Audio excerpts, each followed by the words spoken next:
After a crime happens, local law enforcement is on scene investigating. And for crime victims, there are trained emotional support advocates working just for them. Victims really feel like they have someone that's there for them. Vanessa Helms is the director of victim services through the Pima County Attorney's Office. Twice a year, volunteers go through crisis intervention training and learn exactly what to do to help crime victims. It takes a special person to do this type of work because you are interfacing with people at potentially the worst moment of their entire life. What's taught is how to help victims feel more involved and supported in the process. They're trained to answer questions and listen to concerns or fears. One of the top call responses the division sees is domestic violence. Helms says for the past year, law enforcement has been using a new protocol for detecting high-risk victims, and the numbers are staggering. We definitely have been more active in domestic violence calls over this past year than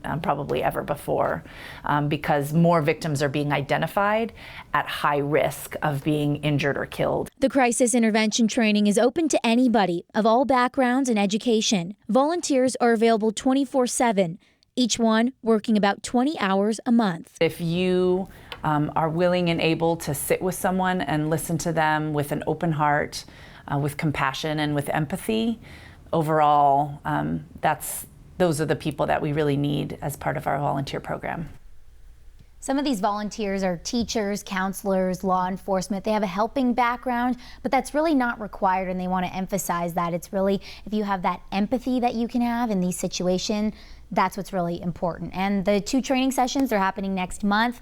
Then there's 6-week training. After that, volunteers go through 30 hours. It's a big, lengthy process. But much needed. Yes, Yeah, definitely. They get some takers. Yes. Yeah.